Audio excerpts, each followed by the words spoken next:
눈물의 차이라는 제목으로 말씀을 나누면 좋겠는데요. 한번 사진 하나 띄워주시겠어요? 아주 귀여운 어린아이가 한 명 있는데요. 귀엽죠? 근데 지금 표정이 왜 저럴까요? 네, 아주 펑펑 울고 난 뒤입니다. 네, 접니다. 네, 이제 제 어릴 적 사진인데 제가 눈물 하니까 어릴 때 내가 눈물에 대해서 처음 뭔가 이 눈물에 대해서 좀 감정을 느낀 게 언젠가 생각해 보니까 사진이 남아 있어서 그런지 이 사건이 기억에 남더라고요. 제가 이제 설악산에 가족 여행을 어릴 때 이제 갔죠. 그 오색약수터 아세요?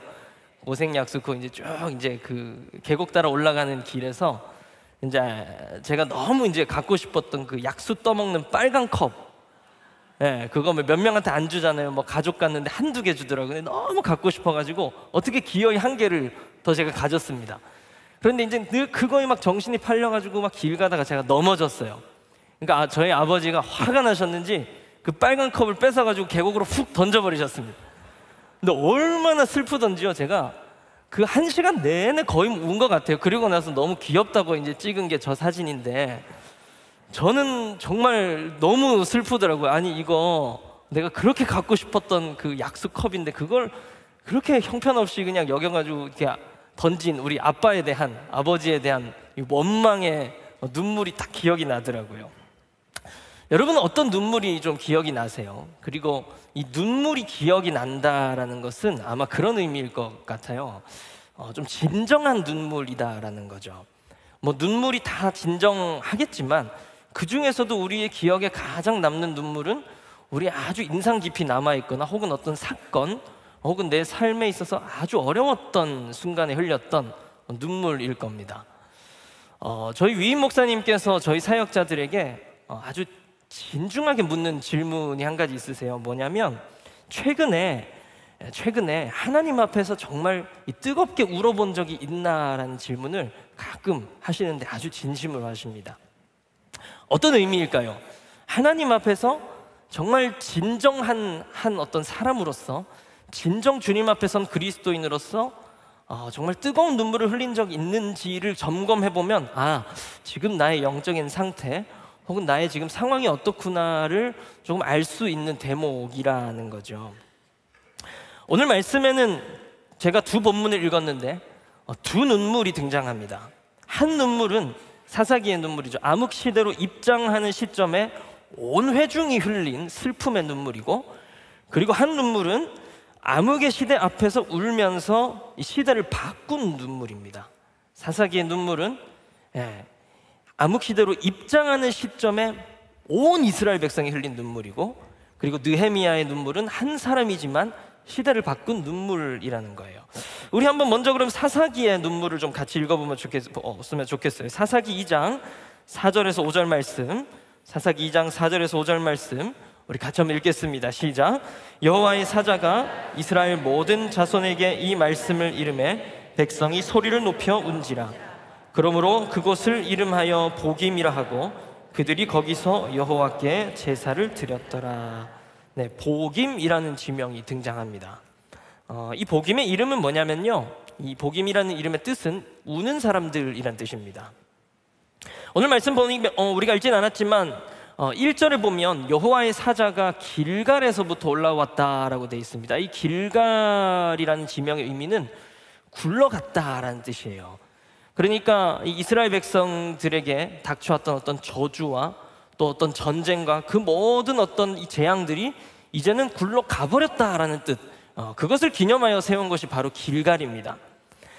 그런데 이 여호와의 사자가 그 길갈, 굴러가버린 곳에서부터 올라와서 지금 무슨 말을 하냐면 그 굴러가버린 게 다시 굴러왔다를 지금 이야기하고 있어요. 정확히 말하면 지금 사사기 시대 이 이스라엘 백성들이 그것들을 다시 굴러오게 해버린 것이죠. 자, 그럼 어떻게 굴러오게 되었나? 문제가 무엇인가 보면요, 여호수아 통치기, 이 사사기 이전 시대가 여호수아 시대잖아요. 여호수아 통치기 말년부터 이 문제가 슬금슬금 등장하는데요. 뭐냐면 이 히브리어로 조금 어렵습니다. 자바흐라는 것과 헤렘이 없어지기 시작했습니다. 뭐라고요? 자바흐와 헤렘. 이 자바흐는 뭐냐면 제사라는 의미인데, 하나님이 이 자바흐를 명하실 때는 너희 가나안 땅에 들어가면 이제 그 모든 족속들을 이제는 전쟁에서 싸워서 이기면 그것을 제사로 드려야 된다, 하나님께 바쳐야 된다라고 얘기를 하셨어요. 그리고 헤렘은 뭐냐면 정복입니다. 진멸하는 겁니다. 하나도 남김없이 다 정복하고 다 진멸하고 남김없이 드리는 것, 이게 바로 이 자바흐와 헤렘인데, 하나님이 명하신, 여호수아에게 명하신 이 자바흐와 헤렘이 이제 점점 여호수아 통치기 말년이 오면서, 그리고 이제 사사기 시대로 접어들면서 이게 조금씩 사라지기 시작해요. 사사기 1장 19절 말씀 우리가 같이 한번 읽어보겠습니다. 시작. 여호와께서 유다와 함께 계셨으므로 그가 산지 주민을 쫓아내었으나 골짜기의 주민들은 철병거가 있으므로 그들을 쫓아내지 못하였다라고 되어 있습니다. 이유는 철병거가 있어서 쫓아내지 못했다라는 거예요. 근데 하나님이 약속하실 때는 뭐라고 약속하셨냐면, 들어가면 다 자바흐 할 수 있고 다 헤렘 할 수 있어. 그러니까 언약의 땅 가나안 땅은 다 주셨다라는 거예요. 그런데 지금 이 유다 지파면 꽤 강한 지파거든요. 이 갈렙이 있던 지파 아니겠습니까? 유다 지파. 이 유다 지파가 지금 철병거가 있기 때문에 자기들이 스스로 생각하기에 우리는 저기는 좀 점령하기 어려울 것 같아. 그러면서 그들을 쫓아내지 못했다라는 겁니다. 자바흐와 헤렘이 사라졌다라는 거죠. 이 자바흐와 헤렘은 하나님의 명령이었습니다. 가나안에 들어가면 그들과 교류하거나 화합하거나 혼인하는 일이 없어야 하고 우상과 가증한 것은 모두 진멸해야 했습니다. 즉 이 말은 타협이란 없다라는 겁니다. 그런데 그들은 이제 정복한 그 땅에 머물러서 이제 정복하거나, 정복은 뭐죠? 전쟁이죠. 전쟁은 위험한 겁니다. 모험입니다. 위협을 무릅쓰지 않고 이제 더 높은 안정과 부호 속에 이제 그들의 삶을 맡겨버립니다. 더 이상 전쟁하고 싶지 않다는 거죠. 이만하면 됐지 않냐는 거예요. 이만하면 등 따시고 배부르지 않냐는 거예요. 이제 거기서 멈춰버리고 말았다는 거죠. 하나님이 말씀하신 것은 이 이스라엘이 가나안에 들어가서도 계속 시대가 흐를수록 하나님의 나라는 확장되고 풍성해진다라는 것입니다. 그리고 더 나아가서 이제 여호수아의 세대가 지나서 그리고 그것을 다음 세대에게 물려줘야 하는데, 다음 세대가 더 확장하고 더 확장해서 하나님의 나라를 풍성하게 이뤄가야 되는데, 지금 이 세대는 이것에 큰 관심을 두지 않고 있다라는 겁니다. 자바흐와 헤렘을 하지 않는다라는 거죠. 뭐 이 시대 사람들이라고 자녀를 귀하지 않게 여겼습니까? 아닙니다. 또 나라와 민족을 분명 사랑했을 것입니다. 그런데 그들이 자녀를 사랑하고 나라와 민족을 사랑하는 것은 하나님의 말씀과 순종에 기반을 둔 것이 아닌, 사사기는 정확히 말합니다, 자기 중심적으로 자녀를 사랑하고 자기 중심적으로 나라와 민족을 사랑했다라고 기록하고 있습니다. 하나님이 말씀하시는 자녀를 사랑함이 있고 하나님의 뜻대로 사랑할 수 있는, 나라와 민족을 사랑할 수 있는 방법이 있다라는 거죠. 그런데 사사기는 계속 이야기하고 있어요. 자기 소견에 옳은 대로 행할 뿐이었다. 약간 틀릴 수 있습니다. 하나님의 뜻이나 내 뜻이나 크게 다르지 않은데 나도 자녀를 사랑해, 아껴주고 매일 말씀도 읽어주고 우리 매일 예배를 드려요. 네, 사사기 시대도 그랬을 수도 있습니다. 그런데 조금의 차이지만 이 차이가 결국 엄청난 간극을 발생시키면서 사사기라는 온 시대를 다 비극으로 만들어버리고 말았다라는 거죠. 그래서 결국 사사기는 다음 세대가 넥스트, 그러니까 계속해서 이어지는 신앙의 세대가 아닌 다른 디퍼런트한 세대가 일어났다라고 말하고 있습니다. 하나님을 모르는 세대가 일어났다라는 거죠. 그래서 사사기의 역사는 이 문제로부터 비롯되는 여러 가지 비극들입니다. 처음부터 끝까지 비극들밖에 없습니다. 뭐 조금의 승리는 있습니다. 지파별로 사사들이 일어나서 작은 승리는 이뤘지만 그것이 그들의 전부가 되지는 못했습니다. 또 넘어지고 또 넘어지고 또 넘어지고, 그렇게 사사기 마지막까지 비극의 반복 속에서 끝나는 시대가 바로 이 사사의 시대입니다. 자, 우리가 한 가지 본문을 더 읽었죠. 이제 느헤미야의 본문을 좀 살펴보면요, 우리 느헤미야 1장 4절 말씀을 같이 한번 읽어보겠습니다. 시작. 내가 이 말을 듣고 앉아서 울고 수일 동안 슬퍼하며 하늘의 하나님 앞에 금식하며 기도하여. 느헤미야가 지금 울고 있습니다. 수일 동안 슬퍼하면서 울면서 금식까지 하고 있습니다. 왜냐하면 사촌 하난이라는 사람이 와서 예루살렘의 소식을 전해줬어요. 그런데 예루살렘의 소식이 그렇게 좋은 굿뉴스가 아니었습니다. 성벽들은 불타고 무너지고 아주 황폐한 땅이 돼 있다라는 소식을 듣고 느헤미야는 수일 동안 지금 슬퍼하면서 금식하고 있습니다. 그리고 더 나아가서 느헤미야가 기도하고 있는 모습을 우리는 볼 수가 있습니다. 그리고 결국 우리가 다 이 스토리를 아시겠지만 결국 이 기도의 끝에 느헤미야는 왕에게 나아가서 죽음을 무릅쓰고 요청합니다. 왕이셔, 제가 예루살렘으로 가서 재건 사업을 할 수 있게 해주십시오. 왕에게 나아가서 이야기를 합니다. 그러면서 그 재건과 승리들의 이야기가 이 느헤미야의 전체의 이야기이죠. 이렇게 사사기와 느헤미야서의 이 두 이야기는 모두 공통점은 한 시대의 시작을 알리는 서막입니다. 그리고 또 공통점은 그 서막 앞에서 다 눈물을 등장시킵니다. 이스라엘 회중들의 눈물과 그리고 느헤미야라는 사람의 눈물을 등장시킵니다. 사사기의 이야기는 이스라엘 온 회중이 흘린 눈물이고 느헤미야의 이야기는 한 사람의 눈물을 지금 이야기하고 있죠. 그런데 이 두 눈물은 결국 시간이 흘러서 아주 현저한 역사의 차이를 만들어냅니다. 복임의 눈물, 사사기에 나오는 이 복임의 눈물은 제 아무리 수십만이 흘린 회중의 눈물이라 할지라도 아무런 능력 없는 그저 일시적인 감정에 불과한 눈물이었음을 사사기는 아주 여실히 보여주고 있습니다. 그런데 느헤미야의 눈물은 좀 다릅니다. 단 한 사람의 눈물이지만 시대를 역전시키고 바꾼 눈물이 되었다고 느헤미야서는 그렇게 기록하고 있습니다. 같은 눈물이지만 아주 극명한 차이가 있는 눈물이라는 것이죠. 미국의 대각성 운동을 이끈 이 신학자 조나단 에드워즈의 저서 중에 신앙 감정론이라는 책이 있습니다. 영어 제목을 보시면 The Religious Affections라고 되어 있는데 아주 중요한 개념, 이 affection을 이제 오늘 좀 잘 기억하시면 좋겠습니다. 앞에 religious는 아마 신앙이겠고 affections는 이제 감정을 이야기하는 건데 우리가 아는 뭐 feeling이나 emotion과 같은 좀 감정, 뭐 느낌과는 좀 다른 표현을 쓰고 있어요. 이 신앙 감정론이라는 책은 이 조나단 에드워즈 신학의 아주 핵심을 이야기하는 책인데요.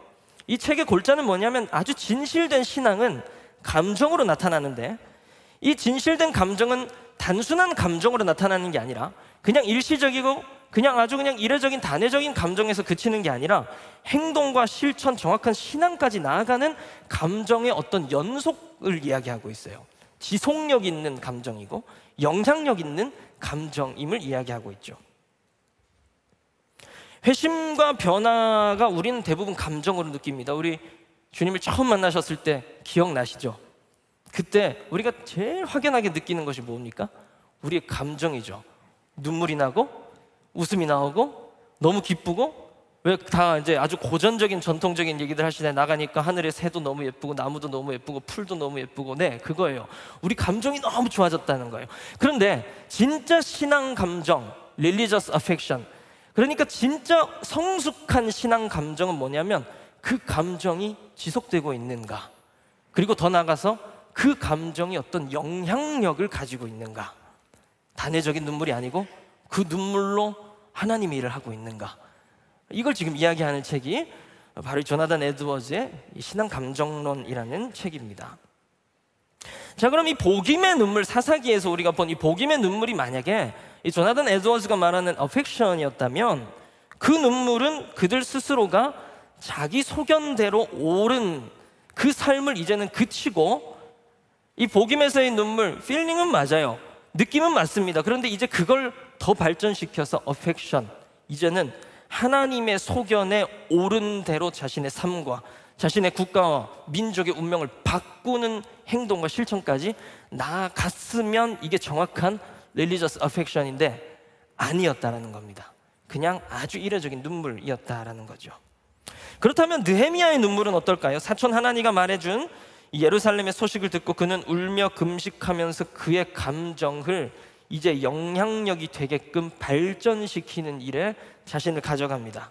그가 술관원장이 되어서 아닥사스다 왕에게 나아가서 자신의 이 눈물을 이제는 지속되는 영향력으로 바꾸어서 설명하는 걸 우리가 읽었습니다. 우리 느헤미야 2장 5절 말씀 같이 읽겠습니다. 시작. 왕에게 아뢰되 왕이 만일 좋게 여기시고 종이 왕의 목전에서 은혜를 얻었사오면 나를 유다 땅 나의 조상들의 묘실이 있는 성읍에 보내어 그 성을 건축하게 하옵소서 하였는데, 네, 왕에게 나아갔죠. 그리고 왕에게 나아가서 지금 무슨 말을 하냐면 나를 예루살렘으로 보내어 주셔서 건축하게 하옵소서까지 지금 가져가고 있는 그의 눈물의 발전을 우리가 볼 수가 있습니다. 우리 여기 거룩한 빛 광성에 우리 빛 가득 금요 기도회에 오신 분들, 저는 이 대단한 믿음의 용사들이고 기도의 용사들인 줄로 믿습니다. 아멘이시죠? 네, 우리가 다 기도할 때에 눈물 꽤나 흘려본 사람들 아니겠습니까? 그래서 오늘도 우리가 눈물로 기도할 때에 이 느헤미야의 눈물을 가지고 기도하는 기도가 되시기를 간절히 축복합니다. 그저 감정적인 동요에 그치는 눈물이 아닌 진짜 영향력 있는 눈물, 미래지향적인 눈물, 시대를 바꾸고 역사를 일으키는 눈물이 우리의 눈물이 다 되시기를 간절히 바랍니다. 이제 9시 46분입니다. 밤 10시가 다 돼갑니다. 여기 야당역만 가도요, 우리 야당역 한 10분만 걸어가면 가잖아요. 밤 10시, 11시, 12시로 넘어갈수록 우리 다음 세대의 유흥과 환락의 이 소리는 커져만 갑니다. 저기 뭐 서울의 홍대나 이태원이나 강남에 가면 각종 클럽들이 이제 10시쯤 되면 막 문을 엽니다. 환락의 밤을 시작하는 시간입니다. 제가 첫 사역을 용산에서 했는데요, 그 교회에서 한 5분만 걸어 올라가면 이태원이 나왔습니다. 밤이 되면 정말 이 상상 초월의 세계가 열립니다. 뭐 낮에도 밥 먹으러 많이 왔다 갔다 했는데 낮과 밤이 확연히 달라요. 밤에 정말 뭐 아무렇지 않게 열려있는 그 게이바와 레즈비언바, 제가 그 첫 사역을 청소년 부서 사역을 했는데 아이들과 함께 밤 9시, 10시 돼서 이제 그쪽을 지나가면 정말 못 볼 모습들을 다 보는 거예요. 그런데 아이들은 거기서 자랐잖아요. 그냥 자연스럽게 지나다닙니다. 아무렇지 않게 손에서 손을 거쳐 유통되는 마약들. 지금도 누워서 우리 인스타그램이나 페이스북을 좀 하실 수 있는 분들은 10분만 좀 찾아 헤매면 오늘 새벽이라도 우리는 마약을 구할 수가 있습니다. 진짜 그런 나라가 이 나라입니다. 1907년 동방의 예루살렘 평양에 불어온 대부흥의 바람, 전 세계 유례를 찾을 수 없는 우리 1970, 80년대 대한민국 부흥의 바람, 10만 선교사를 서원하고 1000만 그리스도인을 넘어서 이제는 국민의 절반이 복음화되리라는 가슴 부풀어 오르는 그 꿈을 가졌던 대한민국이 어쩌다가 이리 짧은 시간에 이렇게 되었는지. 세계 10위권의 경제 대국이라고 합니다. 그런데 지금도 자신의 자취방에서 자신의 상황을 비관하며 외로움 속에서 스스로 인생을 포기하는 청년들만 1년에 4,000명이 넘는다고 합니다. 하루에 10명이 넘는 꼴이죠. 그러면 지금 우리 금요 예배를 드리고 있는 이 2시간에 1명꼴, 우리 금요 예배를 드리고 있는 이 시간에도 누군가 한 명은, 우리 다음 세대 한 명은 자취방에서 목숨을 끊고 있을 수도 있다라는 거예요. 참으로 비통해야 할, 그리고 한국교회와 성도인 우리가 함께 책임지며 통감해야 할 일인 줄로 믿습니다. 그런데 여기서 우리가 잠깐 더 멈춰서서 진지하게 점검해봐야 할 것이 있습니다. 무엇이냐면 이 문제, 이 나라와 이 민족 다음 세대를 보는 우리의 자세가 사사기 2장에 나오는 복임의 눈물인지 아니면 느헤미야 1장에서 흘리는 느헤미야의 눈물인지를 오늘 우리가 다시 한번 점검하고 결정해야 합니다. 사사기 복임에 나타나는 이 문제점들을 좀 살펴보면 좋겠습니다. 우리가 다 읽었지만 눈물을 많이 흘렸습니다. 수백만 명이 눈물을 흘렸어요. 눈물을 흘렸지만 그 어떤 변화의 움직임이 없습니다. 제사를 드렸다는 내용이 나오기는 하는데 제사일 뿐 어펙션, 눈물에 이은 변화와 실천과 지속이 아무것도 나와 있지 않습니다. 지파별로 흩어져 살았습니다. 계속 그렇게 살았을 거예요. 더 쪼개고 더 쪼개어져서 자신들의 안위와 자신들의 상황만 돌보고 있습니다. 그리고 율법이 망각됩니다. 모든 공의와 정의가 무너집니다. 사회 질서가 다 무너지고요. 자신들의 안위와 상황만 돌보다 보니까 하나님을 예배하는 데에 온 자신의 인생을 써야 할 레위 지파가 어떤 한 사람의 집에 고용돼서 그냥 개인의 복을 빌어주는 그런 어떤 사람이 돼 있질 않나. 아주 희한한 역사들, 이 엉망의 역사들이 바로 이 사사기 전부에 기록되어 있습니다. 과부, 고아, 가난한 자, 이런 소외된 자에 대한 하나님의 마음을 망각했죠. 그리고 안식일과 처음 난 것을 드리는 것, 11조와 희년과 같은 사회적 율법의 정의가 무너지자 나라가 순식간에 망가졌습니다. 아까 레위인이 개인의 집에 제사장으로 고용돼서 일한다고 그랬잖아요. 그 바로 뒷장에 보면 레위인이 아예 그냥 첩의 시신을 12토막 내가지고 각 지파에게로 보내고 그것으로 또 전쟁이 일어나서 베냐민 지파를 아주 멸절 직전까지 몰고 가는 전쟁까지 벌이는 정말 이 대혼돈의 시대, 이것이 다음 세대가 아닌 다른 세대의 미래라는 거예요. 우리는 매주 예배를 드립니다. 그리고 각종 사역과 훈련과 모임 가운데 잘 나아갑니다. 그런데 그 뒤에 어떠한 변화의 열매를 맺고 있습니까? 예배 가운데 받는 우리가 흔히 말하는 은혜와 감정과 눈물, 그 뒤에 우리의 삶에 어떤 어펙션이 이루어지고 있는지. 마틴 로이드 존스 목사님 이런 말씀을 하셨습니다. 우리는 역사상 말씀을 가장 많이 들을 수 있는 시대를 살아간다. 그러나 가장 소모적인 신앙생활을 하고 있다. 많이 듣지만 열매가 없다라고 얘기하셨어요. 이 마틴 로이드 존스 목사님이 계시던 이 시대, 또 지금부터 거의 5, 60년 전, 6, 70년 전 시대인데도 그때도 말씀이 너무 많았다는 거예요. 근데 지금은 얼마나 많나요? 제가 이 마틴 로이드 존스 목사님의 이 이야기를 보면서 앞으로 시대가 가면 갈수록 이것은 더 가속화되고 이것은 더 우리에게 아주 적합한 말이겠다라는 생각이 들었습니다. 소모적인 신앙생활임을 우리가 점검해 봐야 할 필요가 있다는 것입니다. 그렇다면 이 실천, 열매, 제가 계속 말씀드리고 있는 이 어펙션을 구체화하기 위해서는 먼저는 우리에게 진실을 보는 눈이 있어야 합니다. 복임에서 이스라엘 사람들은 무엇을 해야 했냐면 철저히 망가져버린 자신과 국가를 보면서, 그리고 길갈에서까지 하나님의 사자가 올라와서 경고하잖아요. 그 진실 속에 들어가서 위험이든 불편이든 뭐든 무릅쓰고 변화를 시작해야만 했습니다. 그런데 아무것도 하지 않는 이 복임에서 이스라엘 백성들의 모습을 우리가 보고 있죠.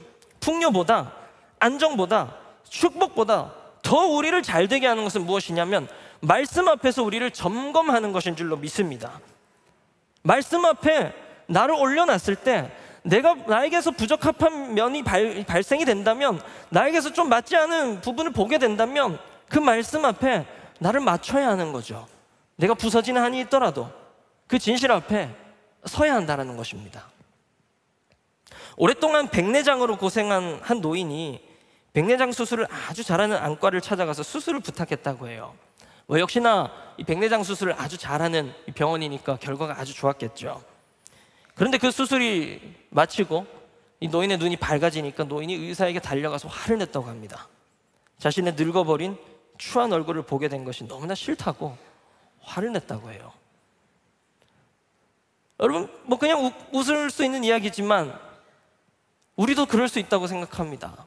하나님의 말씀 앞에 나를 비춰볼 때, 하나님 말씀과 어긋나는 부분이 발견될 때 우리의 자세는 어떠한 자세를 취하고 있는지, 오늘 이 사사기에 나오는 복음의 역사를 통해서 우리가 다시 한번 여호와께로, 주님께로 돌아가서 우리 자신을 내려놓고 그 십자가 앞에 우리를 부서지더라도 우리를 내어놔야 할 줄로 믿습니다.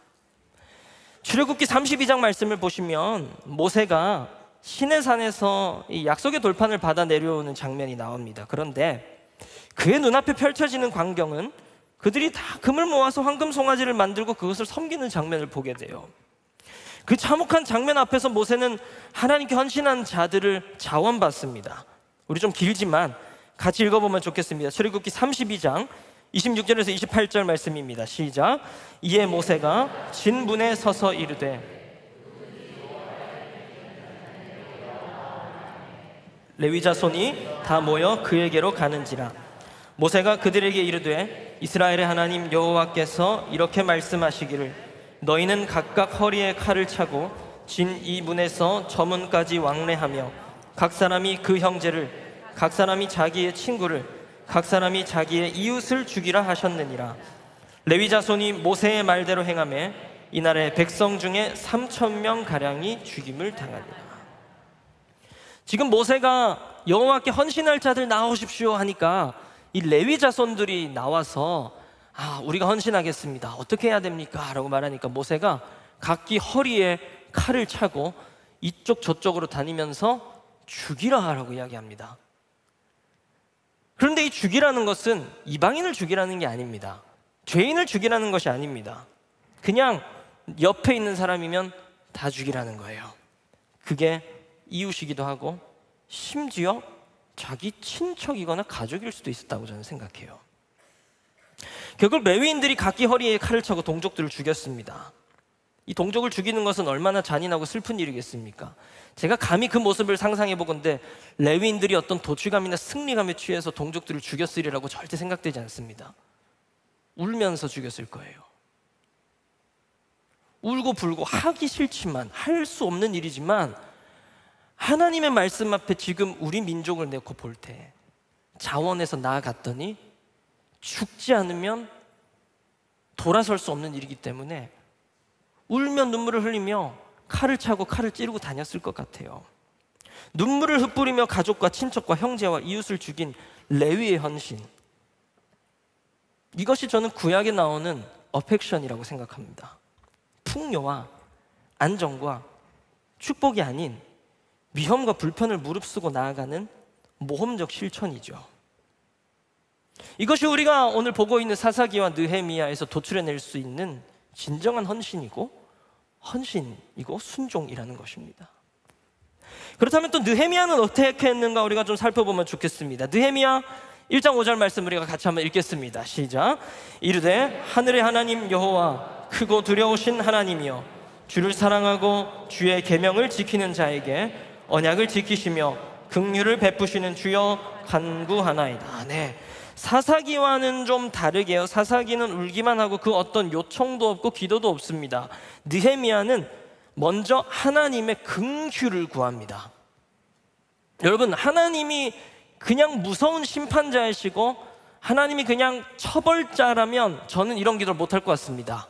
아이고, 나는 그냥 죽게 되었구나. 그런데 느헤미야는 하나님을 좀 알았던 것 같아요. 하나님의 그 긍휼과 자비라는 성품을 알았던 것 같아요. 결국 이 하나님의 긍휼과 자비와 사랑이 예수 그리스도로 표현되긴 하지만 이 시대는 아직 그것을 몰랐겠지만 느헤미야는 그 하나님의 성품, 하나님에 대해서 정말 말씀 가운데 나가서 묵상하고 연구하고 자신의 삶 가운데 찾아낸 하나님의 성품, 긍휼에 호소합니다. 하나님, 자비를 베풀어 주십시오. 하나님, 우리 민족이, 그리고 제가, 그리고 저와 아버지의 집이 다 범죄했지만 하나님 그래도 긍휼히 여기신 하나님 아니십니까? 주님 도와주십시오 라는 기도를 하게 되는 거죠. 그리고 이제 느헤미야 1장 6절 말씀도 같이 한번 읽겠습니다. 시작. 이제 종이 주의 종들인 이스라엘 자손을 위하여 주야로 기도하오며 우리 이스라엘 자손이 주께 범죄한 죄들을 자복하오니 주는 귀를 기울이시며 눈을 여시사 종의 기도를 들으시옵소서. 나와 내 아버지의 집이 범죄하여. 네, 나로부터 출발하는 모습을 볼 수 있습니다. 하나님, 회개합니다. 내가 잘못했습니다. 내 아버지의 집이 범죄했습니다. 자신을 정확히 보고, 그리고 자신의 가문의 죄악까지도 정확히 보고 그것을 통렬하게 회개하는 모습을 보여줍니다.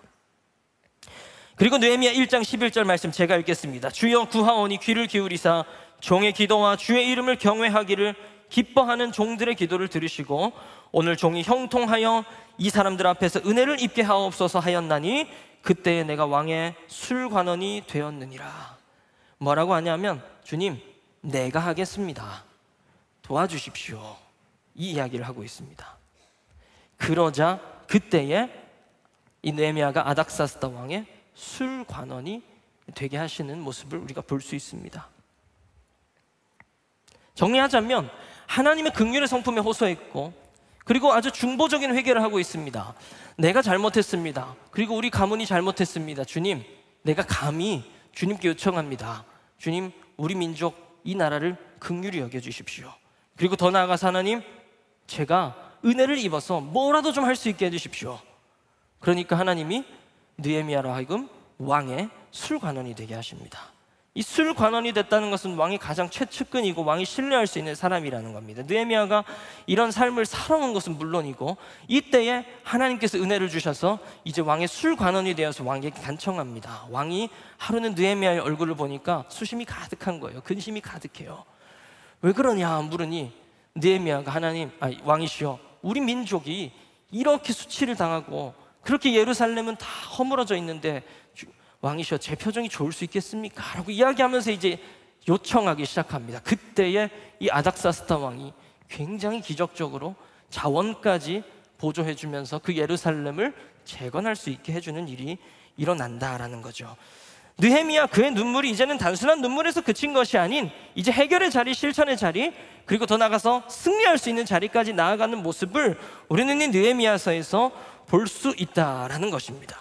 그리고 또 이 느헤미야의 기도에 한 가지 더 특징이 있습니다. 무엇이냐면 이 느헤미야의 기도는 모두 이타적인 기도입니다. 뭐라고요? 이타적인 기도요.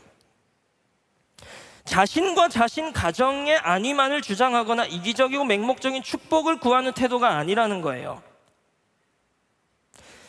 제가 어릴 적에 저희 아버지께서 목회를 하셨는데 이제 담임 목회 초기에 그 교회에서 정말 이 역사가 많이 일어났습니다. 그러면서 이제 아버지께서 이 치유하시는 사역을 많이 했는데 그렇게 많은 사람을 위해 기도하고 고침의 역사가 많이 일어나는데 제가 정말 신기했던 게 하나 있어요. 뭐냐면 아버지는 늘 약을 달고 사신다는 거예요. 어린 마음에 아니 자기 몸도 못 고치면서 그 뭐 약 대여섯 달 먹고도 안 되니까 또 다른 내과 가가지고 9개, 10개 주는 병원 가시고 뭐지? 그리고 제가 아플 때도 우리 아빠는 성도님들이랑 막 고치시는데 나는 못 고치나? 나는 지금 사나울 때 지금 콜록콜록거리고 있는데 이런 생각을 굉장히 많이 했어요. 근데 제가 좀 커서 보니까 성령 하나님의 방향성은, 그리고 하나님의 역사의 방향성은 이기성이 아니고 이타성이더라고요. 자신을 위한 것이 아니고 정말 다른 사람을 위해서, 더 나아가서 다른 민족, 정말 다른 공동체를 위해서 기도할 때에 하나님의 뜻과 하나님의 생각과 부합하게 되는 기도를 하게 된다는 거죠. 하나님의 마음과 하나님의 생각과 하나님의 뜻과 부합하는 기도를 한다는 것은 100% 응답이라는 겁니다. 그런데 하나님의 생각과 맞지 않는 기도를 한다는 것은 응답이 아니라 거기서 내 자신이 뭔가를 깨달아야 한다는 거죠. 그게 걸림돌이자 나에게 최고의 유익인 것입니다. 그러면 이기적인 기도에 응답이 되지 않는 것에서 우리는 더 한 방향 어디로 나아가야 하는가? 하나님이 그럼 나에게 무엇을 원하시는가? 그리고 성령 하나님의 방향성은 무엇인가? 이타성이구나. 느헤미야의 기도는 자기 중심과 이기를 벗어나서 나라와 민족을 향해서 자신을 버리고 나아간 이타성의 승리의 이야기들입니다. 이 예루살렘으로 간 사람들이 다 어떤 사람이겠습니까? 자신의 안위를 찾아 간 사람들이 아니겠죠. 그 폐허가 된 허무한 황무지에 왜 자원해서 가겠습니까?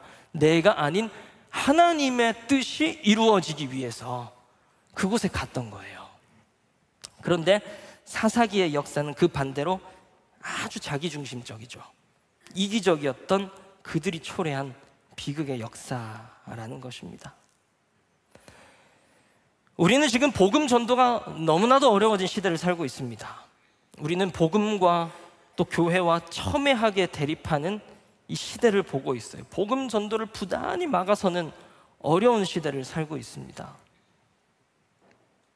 제가 아주 오랫동안 전도 대상자로 삼고 있는 한 친구가 있는데, 청년인데 얼마 전에도 이제 안부를 묻고 이제 또 전도를 위해서 통화도 하고 밥 먹자 뭐 이렇게 얘기를 하려고 전화를 했는데 이 친구가 좀 요즘 상황이 안 좋은가 봐요. 그래서 뭐 목사님은 괜찮으시냐 이렇게 얘기를 하다가 요즘 교회가 잘 되냐 이런 얘기를 하더라고요. 우리 교회는 잘 된다. 그런데 한국 교회가 좀 어렵긴 하다 뭐 이런 얘기들 하는데 이 친구가 교회가 안 될 수밖에 없죠 형 이러더라고요.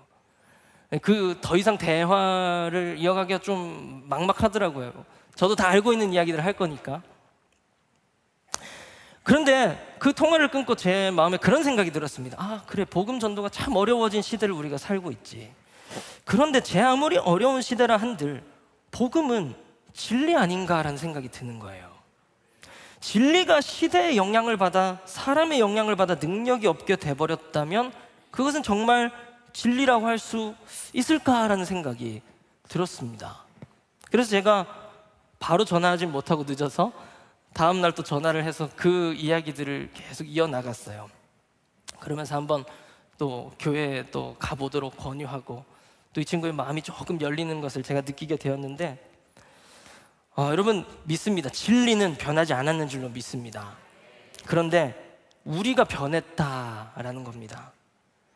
역사 속 존경받는 기독교 변증가들의 결론은 늘 이 신앙과 이성의 통합이었습니다.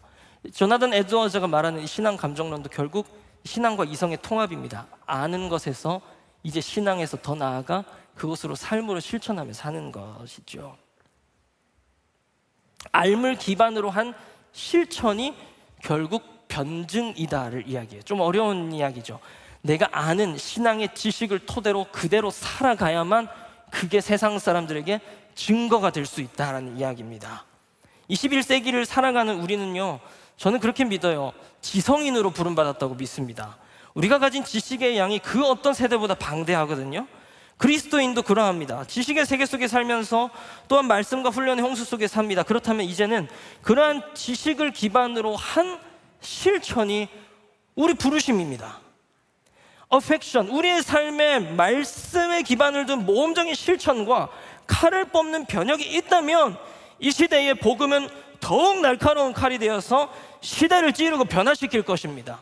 그런데 우리가 변해서, 우리가 왜곡돼서 이 변증을 못하고 있다면, 알긴 알지만, 지식은 알지만, 많은 훈련과 사역 속에도 있지만 내 삶이 증거가 되지 못하고 있다면, 진리가 내 안에서 진리되지 못했기 때문에 전도가 어려워지게 되는 것이죠. 우리에게도 자녀가 생기고 가정이 생기고 안정이 생기니 내 것을 더욱 지키게 됩니다. 통장 잔고가 늘어나니 더 지키게 됩니다. 그리고 자기 중심성과 이기적인 마음으로 뭉쳐있는 나 자신을 또 보게 됩니다. 어느새 형식적인 예배와 피상적인 신앙생활과 회개에 늪에 묶여버린 우리 자신을 오늘 발견하게 된다면 오늘 우리는 이 affection, 레위인의 칼을 들어야 할 줄로 믿습니다.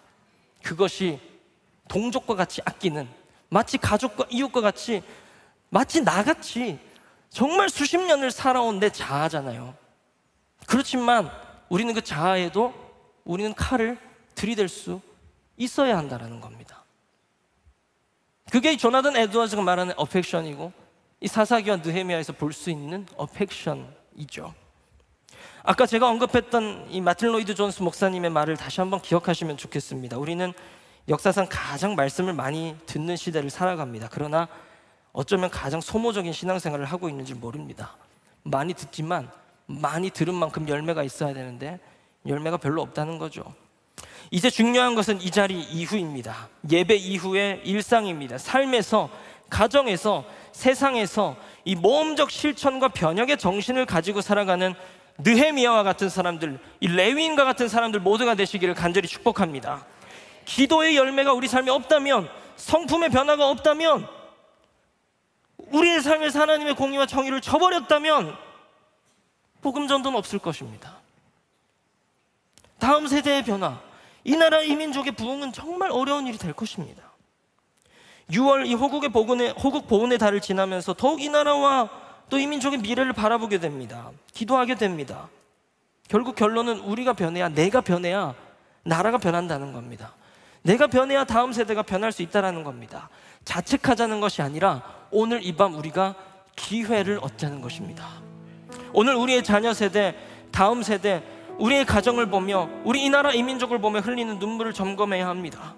우리의 눈물이 단순한 복임의 눈물이 아닌 느헤미야의 눈물, 그리고 더 나아가서 하나님이 흘리시는 눈물이 나의 눈물, 우리의 눈물이 되기를 간절히 축원합니다. 그리고 이제는 우리가 해야 할 일은 무엇이겠습니까? 눈물은 있었지만 능력은 없었던 복임의 역사가 아니라 이제 느헤미야처럼 일어나 무너진 성벽을 다시 수축해야 할 줄로 믿습니다. 레위인들처럼 일어나시기를 축복합니다. 칼을 들고 눈물을 뿌리며 내 모든 죄악과 이기심과 욕심과 자아를 제거해야 합니다. 죄와 습관과 굳은 사고방식, 삶의 루틴, 작은 언행과 표정이라 할지라도 레위의 칼로 도려내야만 합니다. 하나님의 말씀과 맞지 않다면요, 하나님 사랑, 이웃사랑, 정의와 공의를 회복하고 상식과 윤리와 계속해서 변하고 개혁하는 그리스도인이 되어야 합니다. 이제 그것이 아니고서는 우리의 다른 세대를 다음 세대로 바꿔내기가 너무 어렵습니다. 말씀을 보면 하나님의 사람들은 모두 안정권에서 뛰어나왔던 사람들입니다. 풍요 속에서 뛰쳐나왔던 사람들입니다. 궤도를 벗어났던 사람들입니다. 지금도 이 말씀을 들으면서 떠올려 보면 저도 설교를 준비하면서 아직도 나의 안정권과 이 궤도에 대해서 합리화할 이유가 너무 많더라고요. 아직 내 상황은 이러니, 지금 난 이러니. 그러나 더 큰 합리성이 있더라고요. 가장 합리적인 이유가 있습니다. 뭐냐 하면 예루살렘이 황폐해져 있다라는 겁니다.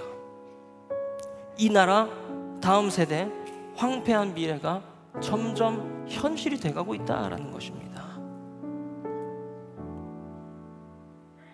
그리고 더 합리적인 이유가 있습니다.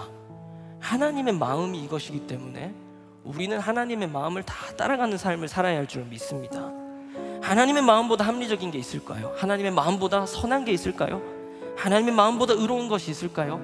오늘 느껴지는 그 하나님의 마음을 품고, 오늘 우리가 눈물 흘리겠지만 그저 느낌이 아닌, 감정이 아닌, 이제는 그것을 어펙션으로, 지속적인 변화로, 지속적인 실천으로 발전시켜 나아가시는 우리 모든 사랑하는 광성의 성도님들 되시기를 간절히 축복합니다. 그리고 더 나아가서 오늘 우리의 힘으로는 우리의 눈물을 이와 같은 모험적 실천의 자리로 옮겨놓기가 너무 힘들 것입니다. 그래서 우리를 위해서 친히 간구하고 도우시는 성령님을 의지하시길 간절히 축복합니다. 우리 삶의 자리에 초청하시면 좋겠습니다. 우리 삶의 모든 구석구석마다 성령 하나님으로 가득 채우면 좋겠습니다. 주님이 하시도록 말이죠. 믿기로는 오늘 우리가 이 말씀 붙들고 기도할 때에 하나님의 눈물, 능력의 눈물이 오늘 부어지고 우리 삶의 성령 하나님의 도우심으로 이 어펙션, 정말 실천의 세계로 나아가는 이 개혁이, 하나님의 공의와 정의로 나아가는 이 개혁이, 우리의 삶을 완전히 뒤바꾸는 이 변혁이 우리 삶에 일어날 줄로 믿습니다.